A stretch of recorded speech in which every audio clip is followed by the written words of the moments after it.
The blood-spattered telegram slipped from Olivia Evans' trembling fingers as she stared at her father's rage-contorted face. Arizona Territory, 1885, where a woman's dreams were as fragile as her fingers, which now hung awkwardly as pain radiated through her right hand. "You will not be marrying that drifter," Jacob Evans roared, his weathered fist still clenched after striking his only daughter and crushing the bones of her fingers against the wooden table. "Not while there's breath in my body." At 22, Olivia had hoped the telegram from her beloved would signal the beginning of her freedom. Instead, it unleashed her father's wrath, a storm she'd weathered her entire life, but never with such violent consequences. "Pa, please," she whispered, cradling her injured hand.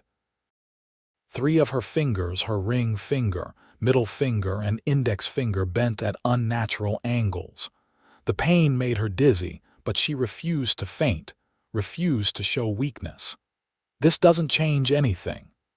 The small ranch house outside Abiquiu, New Mexico, had never felt more like a prison. The walls seemed to close in as her father towered over her, his breath reeking of whiskey despite the early hour. "Pack your things," he growled, yanking her up by her uninjured arm. "We're going to town. Doc Miller will set those fingers, and then you're staying with your Aunt Gertrude in Santa Fe until you come to your senses." Tears streamed down Olivia's face as she stumbled toward her bedroom, her injured hand held protectively against her chest. This wasn't the first time her father had hurt her, but never before had he broken bones. The telegram that had triggered his rage lay crumpled on the floor, its message simple: "Coming for you next week. Pack light. Forever yours, D." Daniel was gone now, another empty promise. She'd waited 3 months for him, and now her father had ensured she'd never see him again. An hour later, the wagon rumbled into Abiquiu, the morning sun beating down on their heads. The small settlement bustled with its usual activity: merchants opening shops, ranch hands gathering supplies, and the occasional prospector heading to the hills. Olivia kept her head down, too ashamed to meet anyone's gaze, her hand throbbing with each bump in the road. Doc Miller's office was on the main street, a modest building with a weathered sign. Before her father could help her down, a tall figure stepped forward from the hitching post where he'd been leaning. "Miss Evans," the deep voice said softly, "I was hoping to catch you in town today." Olivia looked up, momentarily forgetting her pain.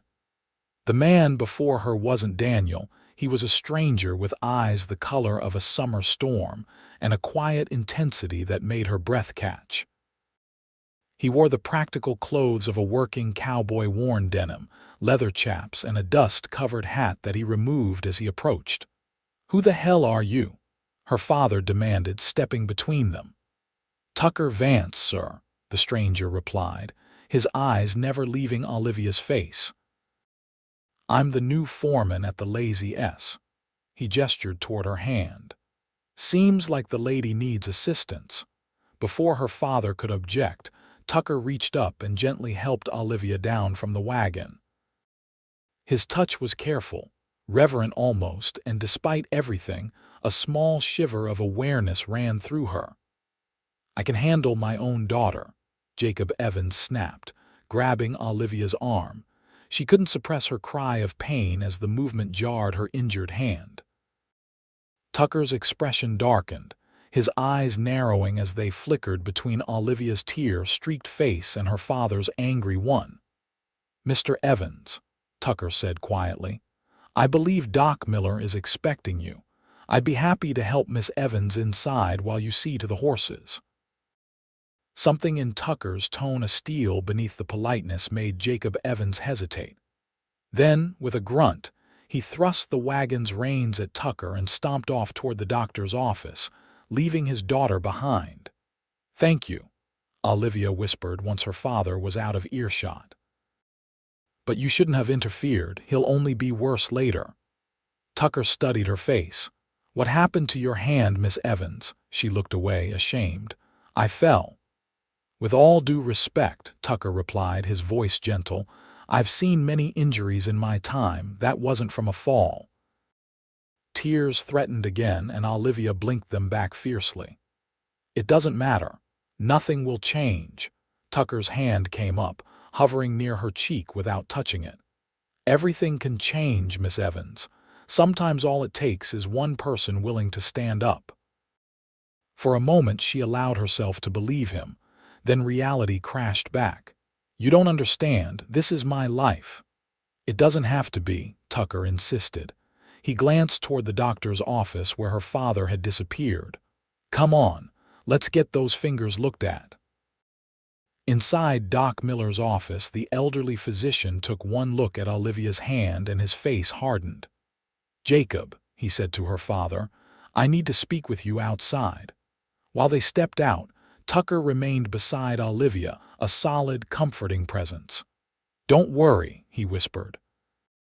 "Doc Miller's a good man. He won't let this stand." "You don't know my father," Olivia replied, her voice barely audible. "Maybe not," Tucker acknowledged, "but I know men like him, and I know they only have power when everyone else stays silent."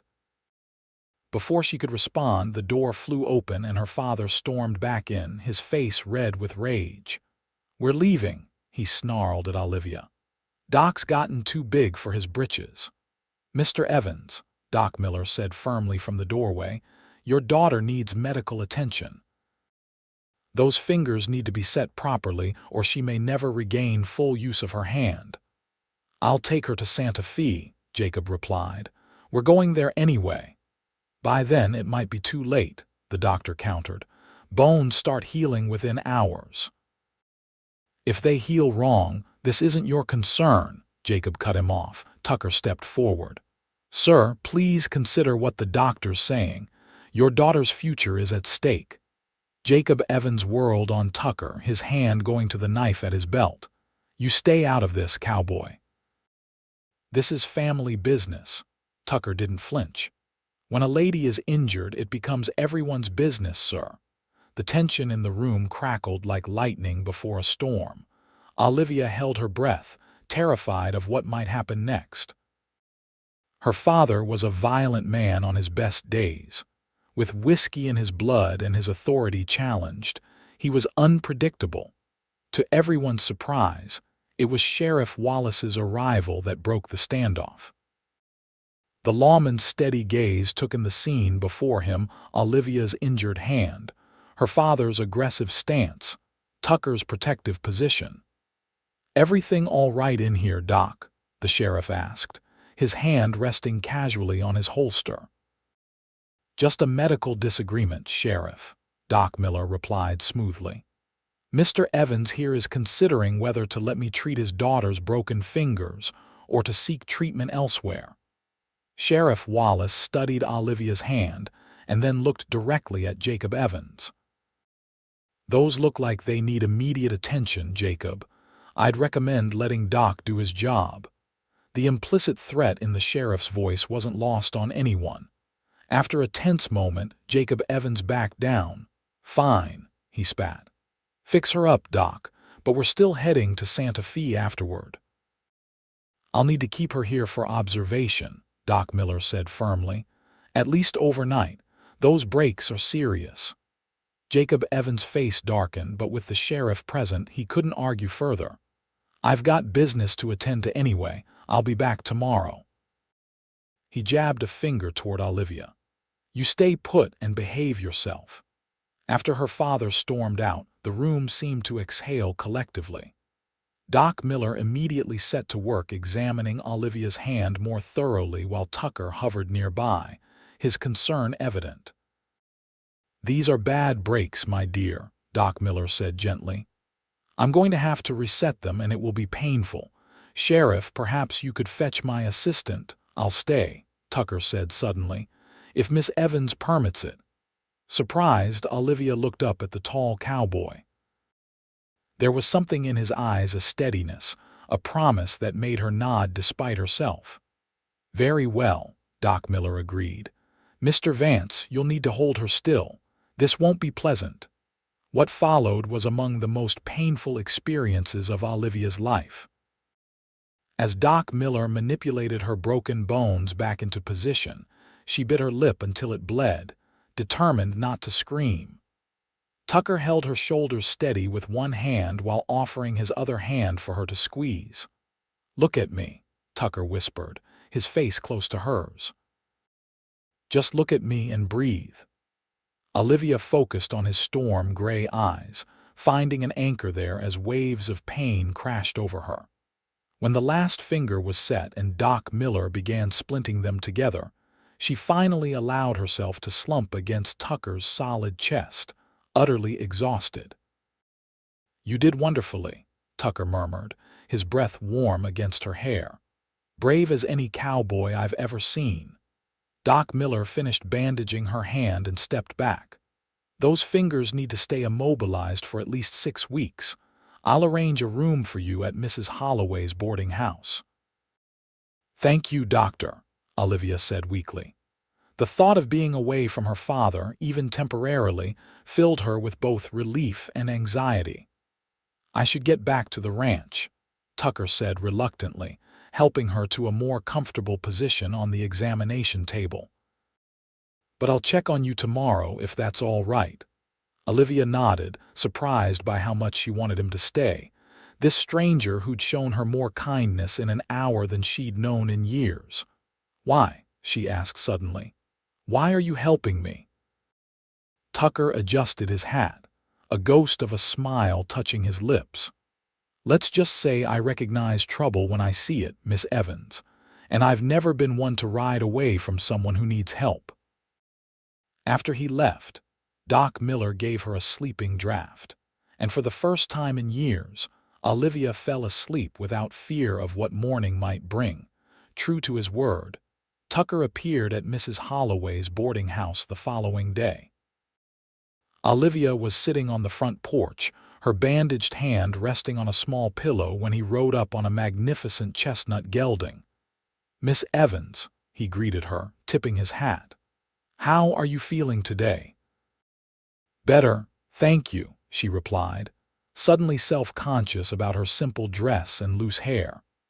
Without her father's supervision, she'd neglected to pin it up properly, and the brown waves tumbled past her shoulders. Tucker dismounted and tied his horse to the hitching post before joining her on the porch. "Doc Miller mentioned your father hasn't returned yet." Olivia's stomach tightened. "He's probably still in the saloon. That's where he usually goes when he's angry." Tucker nodded, his expression thoughtful. "Mrs. Holloway says you're welcome to stay as long as needed. The ladies from the church have arranged to cover the cost." Tears pricked at Olivia's eyes. "That's very kind, but I can't accept charity." "It's not charity," Tucker insisted gently. "It's neighbors looking after one of their own." The tenderness in his voice almost undid her. For years, she'd kept to herself, too ashamed of her father's reputation and too afraid of his temper to form friendships. The idea that people cared about her welfare was both foreign and overwhelmingly precious. "I brought you something," Tucker said, reaching into his saddlebag. He pulled out a small leather-bound book. "Mrs. Jenkins at the general store said you sometimes looked at this when you came to town. I thought it might help pass the time while you're healing." Olivia accepted the book with her good hand, her throat tight with emotion. It was a collection of poetry she'd admired for months, but could never justify purchasing. "How did you know?" Tucker shrugged, a slight flush coloring his tanned face. "I asked around. People notice more than you might think." For the next hour they sat together on the porch, talking easily about everything and nothing: the weather, the town gossip, Tucker's work at the Lazy S Ranch. Olivia found herself laughing for the first time in what felt like forever, the pain in her hand momentarily forgotten. "You're not what I expected, Mr. Vance," she admitted finally.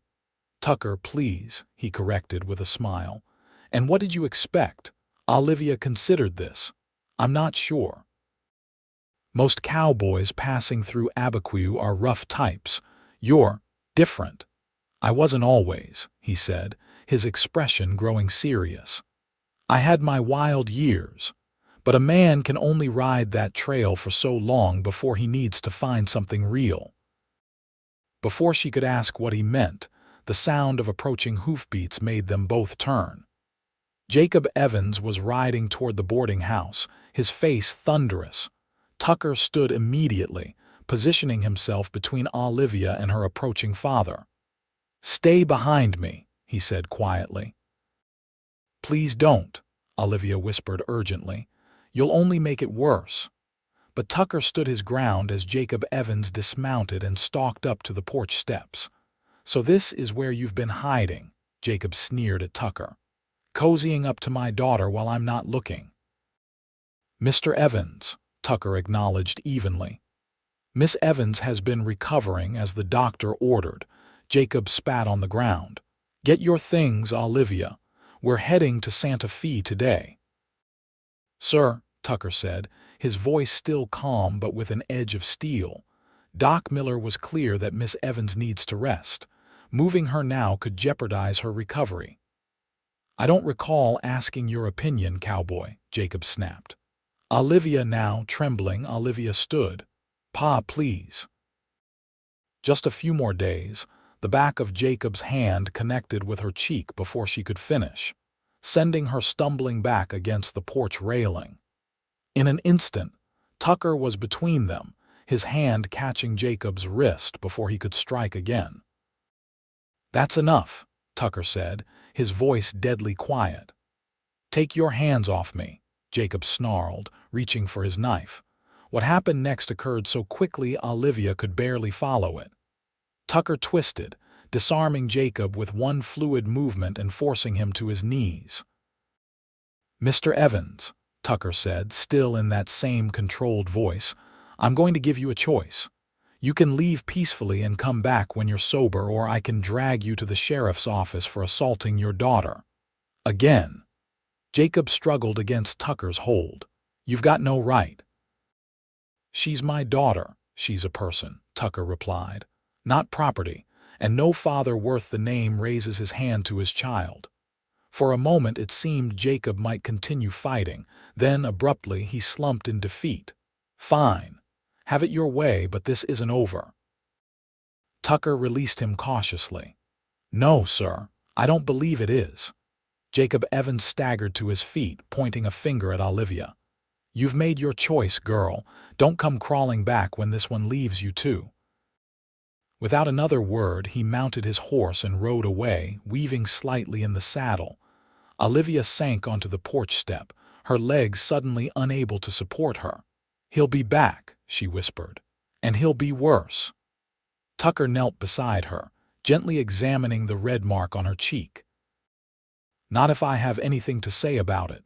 "You don't understand," Olivia insisted, fresh tears threatening.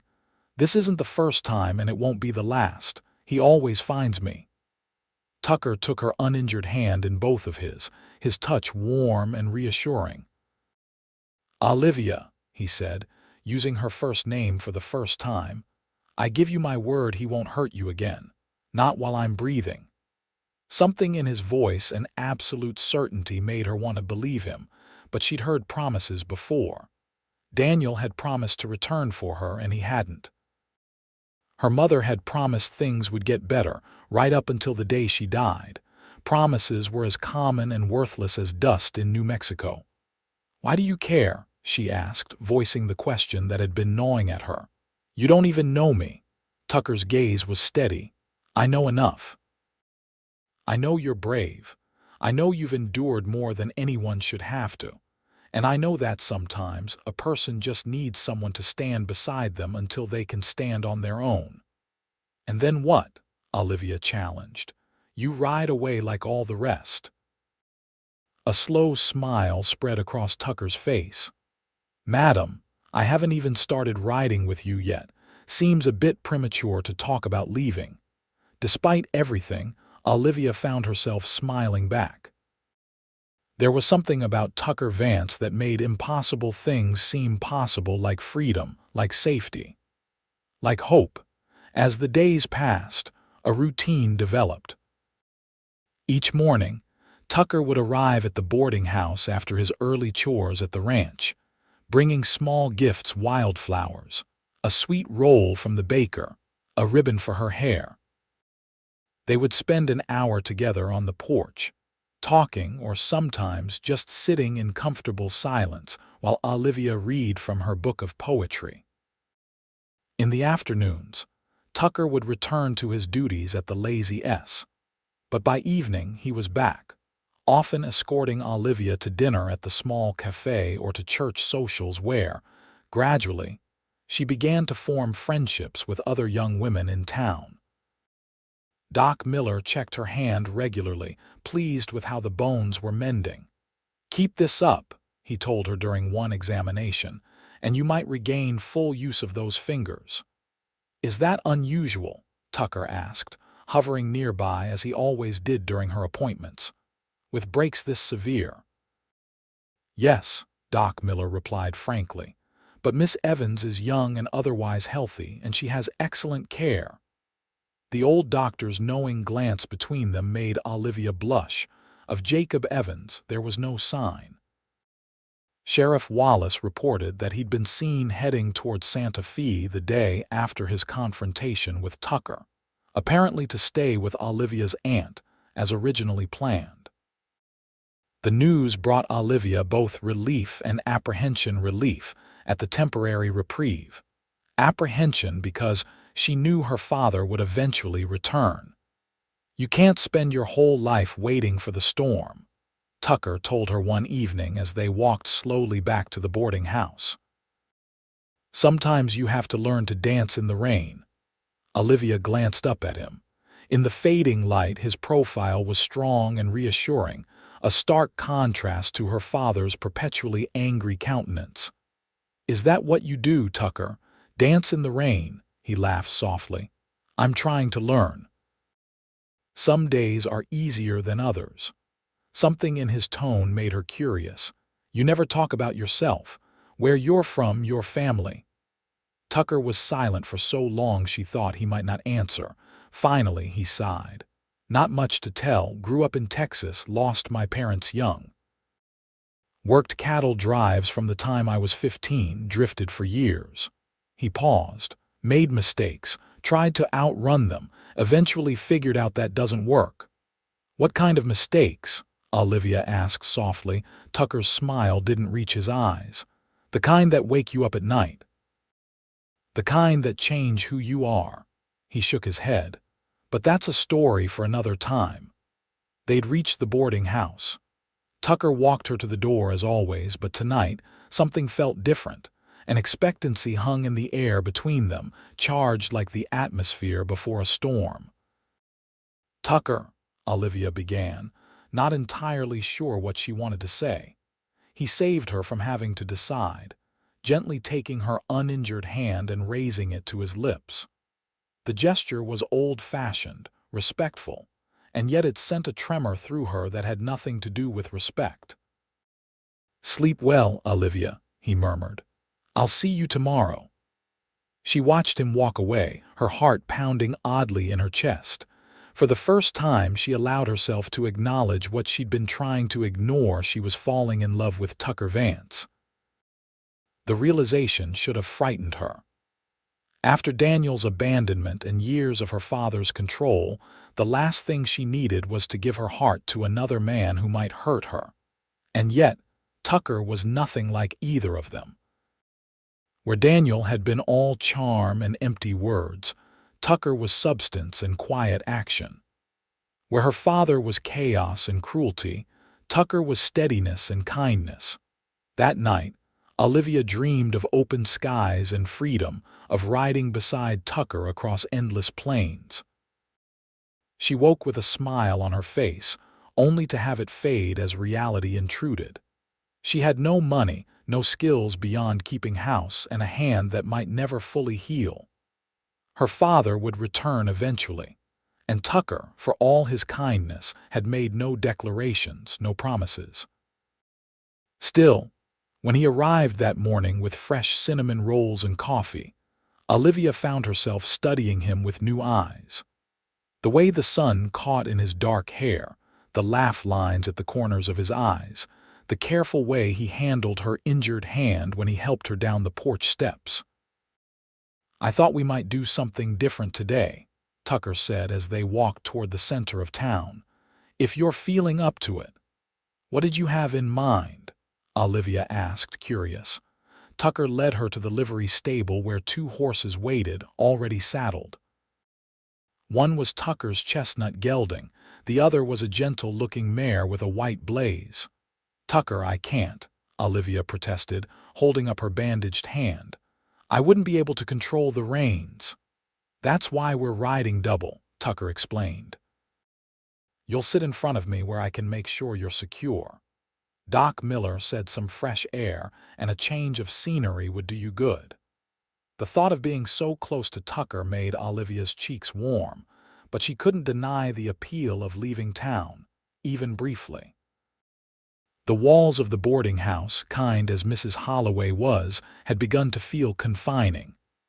"Where would we go?" she asked. Tucker smiled.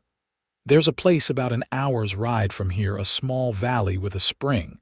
Very peaceful. We'd be back well before dark." After only a moment's hesitation, Olivia nodded. "All right." With careful hands, Tucker helped her mount, then swung up behind her. The solid warmth of his chest against her back was both reassuring and disconcerting. His arms came around her to take the reins, creating a secure circle that felt like the safest place Olivia had ever been. They rode out of town at an easy pace, Tucker pointing out landmarks and sharing stories of the area's history. Olivia gradually relaxed against him, enjoying the gentle rhythm of the horse beneath them and the sound of Tucker's deep voice close to her ear. The valley, when they reached it, was even more beautiful than Tucker had described. Sheltered by red rock formations, it was a hidden oasis with a clear spring bubbling up to form a small pool surrounded by cottonwood trees and wildflowers. "It's lovely," Olivia breathed as Tucker helped her dismount. "How did you find it?" "The ranch owner's son showed me," Tucker replied, leading the horses to the water. "He said the old-timers consider it a special place. Some even say it has healing powers." He glanced at her bandaged hand with a slight smile, figured it couldn't hurt. They spread a blanket in the shade of a large cottonwood, and Tucker produced a simple picnic from his saddlebags: bread, cheese, dried fruit, and a flask of cool water. As they ate, Olivia found herself more relaxed than she'd been in years, the weight of constant vigilance temporarily lifted from her shoulders. "Tell me something," Tucker said after they'd finished eating. "If you could do anything, go anywhere, what would it be?" Olivia considered the question seriously. "I'd like to see the ocean," she admitted. "I've read about it, but it's hard to imagine that much water all in one place." Tucker nodded. "California's coast is something to behold. Miles of blue as far as you can see, waves crashing against the shore." "You've been there?" Olivia asked, surprised. "Once, years ago," Tucker confirmed. "Worked a cattle drive that ended near San Francisco. Spent a day just sitting on the beach watching the waves." "It sounds wonderful," Olivia sighed. "What else?" Tucker prompted. "Besides the ocean?" Olivia hesitated, unused to considering her own desires. "I'd like to learn things," she said finally. "Real things, not just how to keep house. I used to sneak my mother's books when my father wasn't looking. She had novels and poetry, even some history and science books."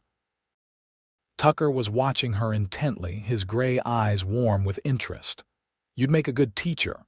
The suggestion startled her. "Me? Why not? You're intelligent, patient. Children would respond to your gentleness." "Children," Olivia repeated softly, a small ache forming in her chest. She'd always wanted children, had imagined teaching them to read and write, protecting them from the sort of fear she'd grown up with. Tucker seemed to sense the direction of her thoughts. "You'd be a wonderful mother someday," he said quietly. Their eyes met, and something electric passed between them, a current of unspoken possibility. Olivia looked away first, suddenly overwhelmed by emotions she couldn't quite name. "We should head back," she said, her voice unsteady. "It'll be getting dark soon." Tucker didn't argue, though she thought she saw a flash of disappointment cross his face. They packed up the remains of their picnic in companionable silence, and soon they were riding back toward town, Olivia once again secure in the circle of Tucker's arms. As they crested the final hill before Abiquiu came into view, Tucker suddenly pulled the horse to a halt. "Olivia," he said, his voice serious, "before we go back, there's something I need to tell you." She twisted slightly to see his face. "What is it?" Tucker took a deep breath. "I haven't been entirely honest with you about my past." A cold knot formed in Olivia's stomach. "What do you mean?" "I told you I made mistakes," Tucker continued. "What I didn't tell you is that one of those mistakes landed me in prison for 2 years. Olivia went very still. "Prison?" Tucker nodded, his expression grim. "I rode with a bad crowd for a while. We robbed a bank in El Paso. No one was hurt, but that didn't matter to the judge." He paused. "I served my time, got out 3 years ago, been trying to live right ever since." "Why are you telling me this now?" Olivia asked, her mind racing. Tucker's arms tightened slightly around her. "Because I care about you, Olivia. More than I should, probably. And before this goes any further, you deserve to know the truth about who I am." Olivia was silent for a long moment, processing his confession. Part of her was afraid she'd had enough trouble in her life without inviting more. But another part, a stronger part, recognized the courage it took for Tucker to reveal his past, knowing it might change how she saw him. "Thank you for telling me," she said finally. "It can't have been easy." "That's it?" Tucker asked, sounding surprised. "You're not upset?"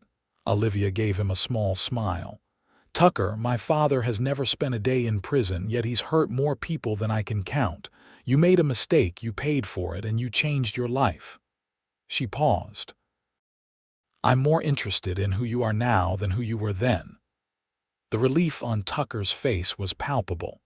For a moment, it seemed he might say more, but instead he gently urged the horse forward, resuming their journey back to town. They rode in silence, but it was a comfortable silence filled with new understanding. As they approached the outskirts of Abiquiu, however, Tucker suddenly tensed behind her. "Olivia," he said, his voice tight, "your father's back." Following his gaze, Olivia saw her father's wagon outside the boarding house. Even from a distance, she could tell he was arguing with Mrs. Holloway on the porch. "Oh no," Olivia whispered, fear flooding back. "He's drunk. I can tell by how he's standing." Tucker's arm tightened protectively around her waist. "We can turn around, ride back to the valley or to the Lazy S." For a brief, tempting moment, Olivia considered it. How easy it would be to flee, to keep running. But she knew from experience that running only delayed the inevitable. "No," she said with newfound resolve. "I'm tired of being afraid. It's time to face him." Tucker studied her face, then nodded slowly. "All right, but you're not facing him alone." As they rode closer, Jacob Evans spotted them. He stumbled away from the boarding house, his face contorted with rage. "There she is," he shouted, pointing an unsteady finger. With that jailbird, Tucker dismounted first, then helped Olivia down. "Stay behind me," he murmured. "I know who you are, Vance," Jacob continued, advancing on them. "Got word from Santa Fe. You're nothing but an ex-con who sweet-talked his way into a job, Mr. Evans," Tucker acknowledged calmly. "I see you're back from your trip." "Don't you Mr. Evans me," Jacob snarled. "Get away from my daughter." Olivia stepped forward, refusing to hide. "Pa, please, you're drunk. Let's talk when you're sober." "Shut your mouth," Jacob snapped. "I'm taking you home, and that's final." By now, a small crowd had gathered, drawn by the commotion. Sheriff Wallace pushed his way through, his hand on his gun. "That's enough, Jacob," the sheriff said firmly. "You're causing a disturbance." Jacob Evans laughed bitterly. "A disturbance? My daughter's been living in sin with an ex-convict, and you're worried about a disturbance." Gasps rippled through the crowd. Olivia's face burned with humiliation. "That's not true," she protested. "Everyone can see it," Jacob shouted. "Riding around together, staying out till all hours. You're ruined, girl, just like your mother." The mention of her mother struck Olivia like a physical blow. "Don't you dare speak about her," she said, her voice shaking with anger. "You're the one who ruined her. You're the one who broke her spirit until she had nothing left to live for." A dangerous silence fell. Jacob Evans' face went from red to white, his eyes narrowing to slits. "You ungrateful little—" He lunged forward, his hand raised to strike. This time it was Olivia who moved. With her uninjured hand, she caught her father's wrist mid-swing. "No," she said clearly. "Never again." For a moment, they stood frozen in tableau, Olivia holding her father's wrist, Tucker poised to intervene, the townspeople watching in stunned silence. Then Jacob wrenched free with surprising strength, shoving Olivia backward. As she stumbled, her bandaged hand struck the edge of the water trough. White-hot pain exploded through her barely healing fingers, and she couldn't suppress a cry of agony. What happened next was a blur. Tucker moved like lightning, tackling Jacob Evans to the ground. The sheriff rushed forward, pulling Tucker off before the confrontation could escalate further. "He's not worth it, son," Sheriff Wallace said, restraining Tucker with difficulty. "Let the law handle this." Two deputies appeared, hauling Jacob Evans to his feet. The man was still shouting threats and obscenities as they dragged him away toward the jail. "Olivia," Tucker was instantly at her side, his face pale with concern. "Your hand." Looking down, Olivia saw blood seeping through the bandages. The pain was excruciating, worse even than when the breaks first occurred. "Doc Miller," she managed through gritted teeth. "Please." Tucker scooped her up without hesitation, carrying her through the parting crowd toward the doctor's office. As darkness began to encroach on the edges of her vision, Olivia had one last clear thought. Whatever happened next, there was no going back to the way things were before. When Olivia regained full consciousness, she was lying on a bed in Doc Miller's back room. The elderly physician was rewrapping her hand with fresh bandages, his expression grave. "There you are," he said when he noticed her open eyes. "You gave us quite a scare, young lady." Olivia tried to sit up, wincing at the throbbing pain in her hand. "How bad is it?" Doc Miller sighed. "You've re-injured the brakes. I've reset them as best I can, but I won't lie to you, the prognosis isn't as good as it was. There may be permanent stiffness, perhaps even some loss of function." The news hit Olivia hard. She'd been making such progress, had even begun to hope she might regain full use of her hand. Now that hope seemed to be slipping away. "Where's Tucker?" she asked, suddenly realizing he wasn't in the room. "Outside," Doc Miller replied with a small smile. "Been wearing a path in my floor with his pacing. I'll send him in now that you're awake." Moments later, Tucker burst into the room, his face haggard with worry. "Olivia," he breathed, rushing to her bedside. "How are you feeling?" "I've been better," she admitted with a weak attempt at humor. "What happened to my father?"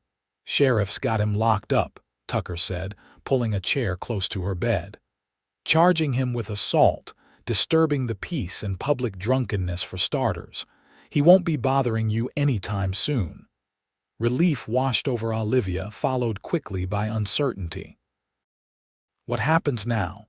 I have nowhere to go, no money of my own." Tucker took her uninjured hand gently in his. "You have options, Olivia, more than you might think." He hesitated, then continued more softly.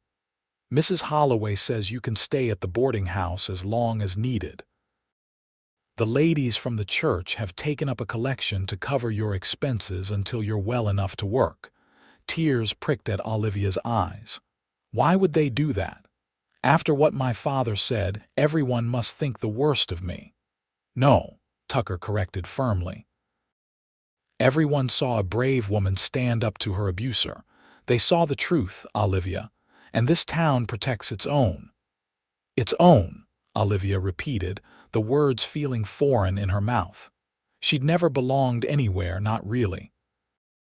Always her father's daughter, always defined by his reputation and his control. Tucker seemed to read her thoughts. You've made friends here, real ones, people who care about what happens to you. And you, Olivia asked, her heart pounding, do you care what happens to me? Tucker's gaze was steady, unwavering. More than I can say. The simple honesty of his response touched something deep within her. For a moment neither of them spoke, the air between them charged with unspoken feelings. Finally, Olivia broke the silence. Doc Miller says I might not regain full use of my hand. Tucker nodded, his expression somber. He told me, I'm sorry, Olivia. What if? She began, then faltered. What if I can't do anything useful? What if I'm just a burden? Stop, Tucker said gently but firmly. You could never be a burden, and there's more to usefulness than two perfectly functioning hands. He paused. Remember what you told me earlier, about wanting to teach? Olivia nodded hesitantly. Well, I happen to know that Mrs. Peterson at the school is looking for an assistant. Someone to help with the younger children, read to them, teach them their letters. Tucker smiled encouragingly. You don't need perfect hands for that. You need patience and kindness, things you have in abundance. Hope, fragile but persistent, bloomed in Olivia's chest. Do you really think I could do that? I know you could, Tucker replied without hesitation. And it's just one possibility. The point is, Olivia, your life is your own now. You get to decide what happens next, her own life, her own choices. The concept was simultaneously terrifying and exhilarating. For so long her father had dictated every aspect of her existence. Now, suddenly, the future stretched before her, undefined but full of potential. I think I'd like that, she said softly. Teaching, I mean, at least to try it. Tucker's smile was like sunrise breaking over the mountains. Then that's what you'll do. Over the following days, Olivia remained under Doc Miller's care, her re-injured hand healing slowly. Tucker visited daily, often bringing small gifts or news from town. The trial of Jacob Evans was the main topic of conversation throughout Abiquiu, with many residents coming forward with accounts of his past violence and intimidation. Sheriff says there's enough evidence to send him to territorial prison for at least 5 years, Tucker reported one afternoon. Maybe longer. Olivia received the news with mixed emotions.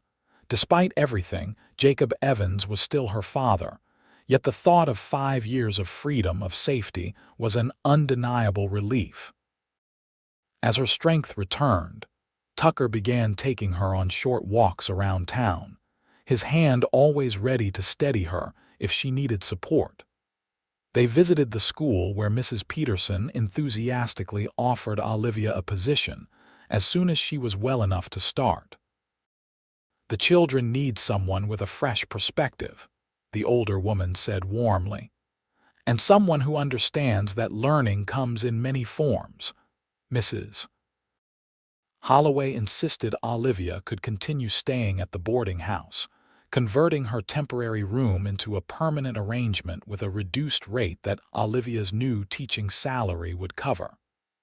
Every young woman needs a place of her own, Mrs. Holloway declared.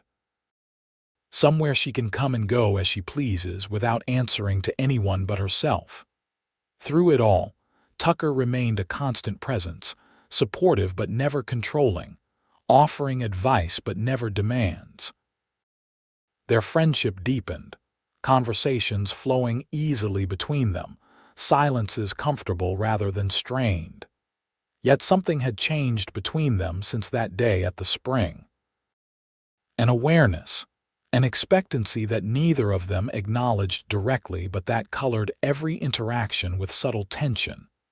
It was Doc Miller who finally addressed the elephant in the room during one of Olivia's regular checkups. "That cowboy of yours," the elderly physician remarked casually as he examined her hand. "He's got honorable intentions, I'd wager." Olivia felt her face grow warm. "He's not my cowboy, Doc." Doc Miller raised a bushy eyebrow. "No." "Then I suppose he visits every patient of mine twice daily, bringing flowers and books and looking like a lost puppy when they're not available." "Tucker's just being kind," Olivia protested weakly. "Hum," Doc Miller hummed skeptically. "And I'm just being nosy." "But take it from an old man who's seen more of life than most, that's not kindness in his eyes when he looks at you. That's a man in love." The word sent a shock through Olivia's system. Love. Tucker had never spoken of love, had never made any declarations beyond friendship and concern. "You're mistaken," she insisted, though her heart had begun to race at the mere suggestion. Doc Miller shrugged, beginning to rewrap her hand. "Maybe so. But consider this, that hand of yours has a long road ahead. The bones are healing, but slowly. You'll need regular treatment, exercises to maintain flexibility, possibly for months to come." He fixed her with a knowing look. "Are you really convinced Mr. Vance will still be holding your hand through all of that if his feelings are merely friendly?" The question lingered in Olivia's mind long after she left the doctor's office. That evening, when Tucker came to escort her to dinner at the cafe, she found herself studying him with new eyes, searching for evidence of Doc Miller's theory. Was there something more in the careful way Tucker guided her across the street, in how his gaze often lingered on her face when he thought she wasn't looking, in the way he listened to her every word as though it were precious? "You're quiet tonight," Tucker observed as they finished their meal. "Everything all right?" Olivia nodded, not quite meeting his eyes. "Just thinking." "About?" he prompted gently. She hesitated, then decided on honesty. "The future. What happens next?" Tucker studied her face. "And what do you want to happen next?" "I'm not sure," Olivia admitted. "Everything's changing so fast. Sometimes I can barely keep up." "Change can be good," Tucker suggested, "especially when it's change you choose rather than change that's forced on you." "Yes," Olivia agreed, "but it's still frightening sometimes." Tucker nodded, understanding. "Know what helps me when I'm scared about what's ahead? Looking at how far I've already come."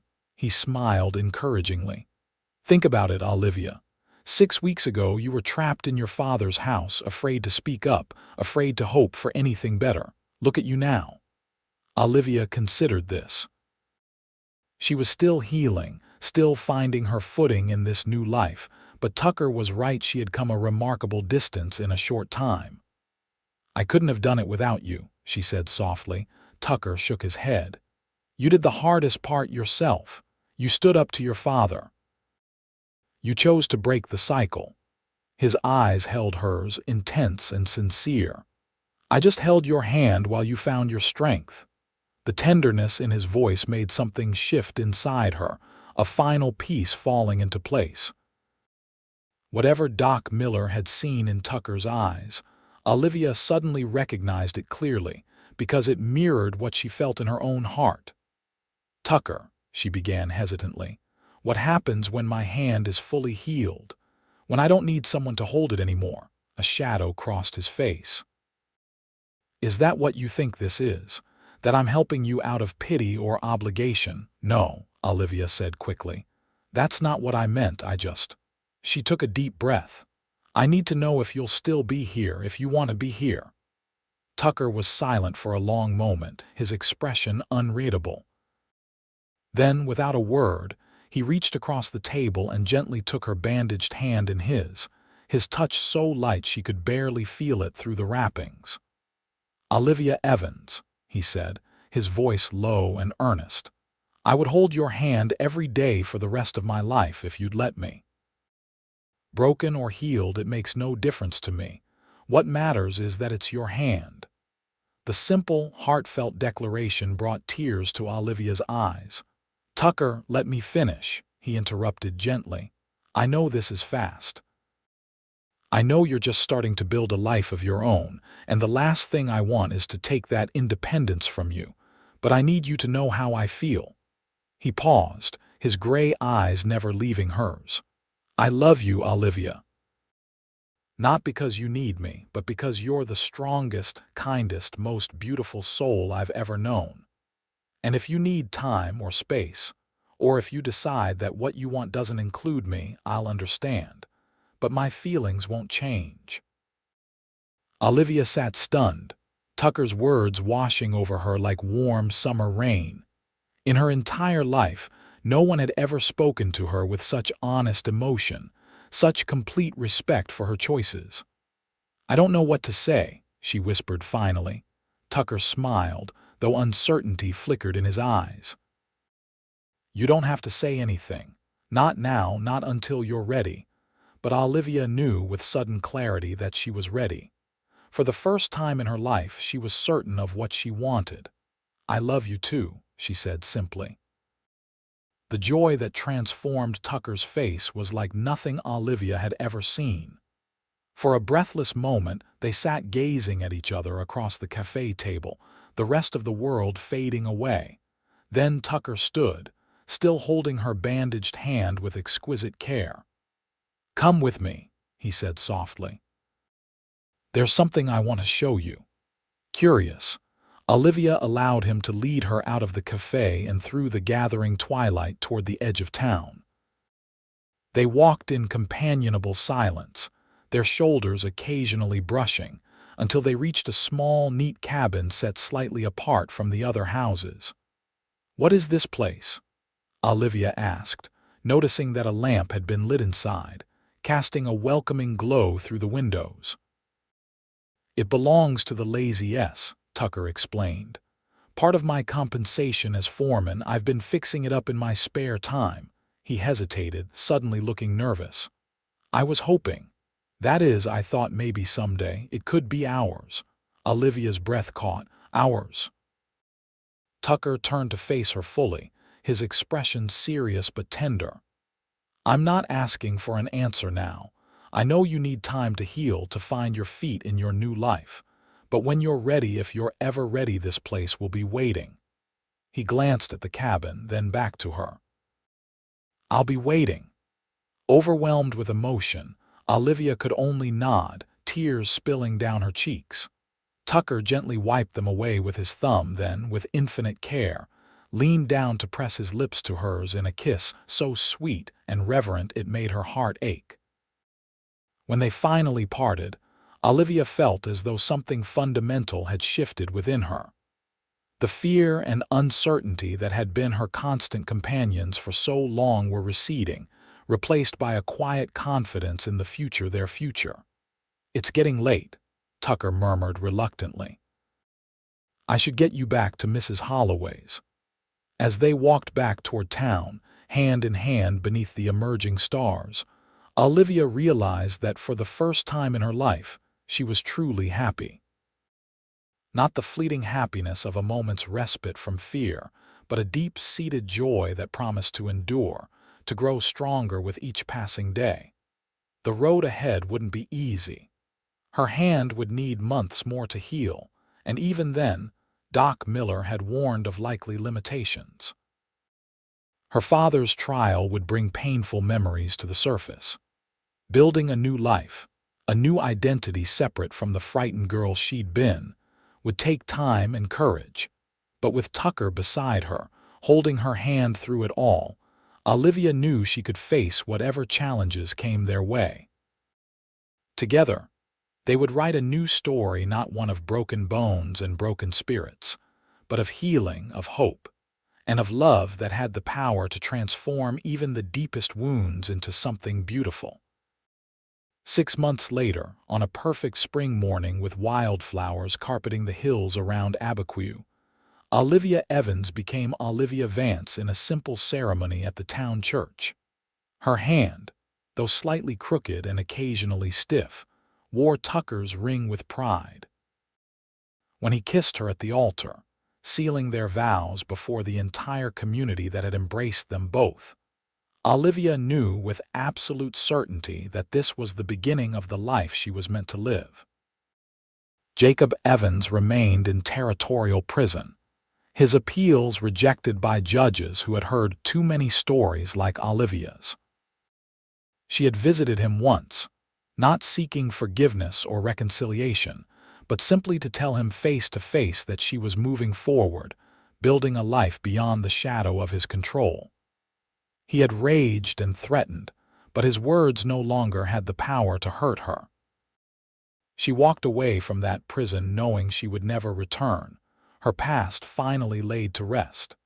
As assistant teacher at the town school, Olivia discovered a talent for connecting with children that even her occasionally clumsy fingers couldn't diminish. The young ones especially adored her, gathering around for story time and vying for the chance to help her when tasks required dexterity she still lacked. Mrs. Peterson often remarked that Olivia's presence had transformed the school, bringing a warmth and understanding that made even the most reluctant learners eager to attend. Tucker thrived as foreman at the Lazy S, earning the respect of the ranch hands and the trust of the owner. Their cabin became a haven, simple but comfortable, filled with books and small treasures that reflected their shared dreams. In the evenings, they would sit on the porch watching the sunset, Tucker gently massaging Olivia's scarred fingers to ease the aching that sometimes still troubled her. "Any regrets?" he asked her one such evening, a year to the day since they had first met outside Doc Miller's office. Olivia considered the question, flexing her imperfectly healed hand. "Just one," she said finally, "that it took broken bones for me to find the courage to break free." She smiled up at her husband. "But I wouldn't change where we ended up, not for anything." Tucker brought her hand to his lips, kissing each crooked finger with reverence. "Nor would I, Mrs. Vance, nor would I." Their first child, a boy they named Thomas, arrived the following spring, his lusty cries filling their cabin with new joy. Olivia discovered that despite her damaged hand, she could cradle her son perfectly, could soothe and nurture him with all the love she'd stored up during years of emptiness. "He has your eyes," Tucker whispered as they watched their newborn sleep between them on their bed, "and your spirit, I'd wager." Olivia stroked the baby's downy head. "Let's hope he has your patience," she replied with a smile, "and your kindness." As Thomas grew, so did their family. A daughter, Elizabeth, joined them 2 years later, followed by another son, Joseph, after that. Their cabin expanded to accommodate the growing brood, with Tucker adding rooms each time their family increased. The years passed in a rhythm of seasons: spring planting, summer growth, autumn harvest, winter rest, each one bringing new challenges and new joys. Olivia's students grew up and moved on, some remaining in Abiquiu, others venturing to distant cities, but many returned to visit their beloved teacher, bringing their own children to meet the woman who had helped shape their minds. Tucker eventually purchased a small ranch of his own, adjacent to the Lazy S, building it into a modest but prosperous operation that would one day pass to their children. Olivia continued teaching, her damaged hand becoming something of a legend among the students, a visible reminder of the strength that can emerge from suffering. On their 20th anniversary, Tucker surprised Olivia with a journey to California, fulfilling the dream she'd confessed to him that day by the spring so long ago. Standing on the Pacific shore, watching the endless blue waves crash against the sand. Olivia felt the completion of a circle that had begun with broken bones and a cowboy's gentle touch. "It's more magnificent than I imagined," she breathed, the sea breeze tangling her hair, now streaked with silver. Tucker stood beside her, his arm around her waist, his love for her as constant as the waves before them. "Some things are like that," he replied softly. "They exceed even our wildest dreams." That night, as they lay in their hotel bed listening to the distant sound of the ocean, Olivia traced the lines of Tucker's face, memorizing the features that had become dearer to her with each passing year. "Thank you," she whispered. "For what?" he asked, catching her hand still slightly misshapen but strong and capable and pressing it to his heart. "For holding my hand until it healed," Olivia replied simply. "And for never letting go after." Tucker's smile was as tender as it had been on that first day in Abiquiu. "I never will," he promised. "Not in this life or the next." And he never did. Through the births of grandchildren, through the passing of old friends, through the inevitable losses and triumphs that mark a life well lived, Tucker Vance kept his word.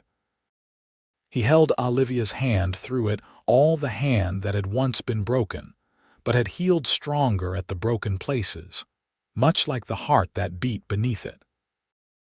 Years later, when their grandchildren asked how they had met, Olivia would show them her crooked fingers and tell the story of a young woman trapped in fear, a father's brutal rage, and the cowboy who had taught her that broken things could mend, that damaged hearts could love again, that the end of one story was simply the beginning of another, far more beautiful one. And Tucker would sit beside her, his gray eyes still bright with the love that had changed both their lives, and take her scarred hand in his, a gesture that had long since transcended the physical, to become the symbol of everything they had built together: a home, a family, a life shaped not by the wounds they had suffered, but by the healing they had found in each other's arms. "Some might say it was chance that brought us together that day," Tucker would tell the wide-eyed grandchildren gathered at their feet. "But I know better. Some souls are meant to find each other, no matter what stands in their way, even broken bones." One of the younger ones would invariably ask, "Especially broken bones," Olivia would reply, exchanging a smile with the man who had held her hand through pain and healing and everything that followed. "Sometimes the breaking is what makes room for something stronger to grow." And in the gentle pressure of Tucker's fingers around hers, a touch that had remained constant through decades of joys and sorrows, Olivia would feel the truth of those words, the perfect circle of their shared story, complete and unbroken despite all the fractures that had come before.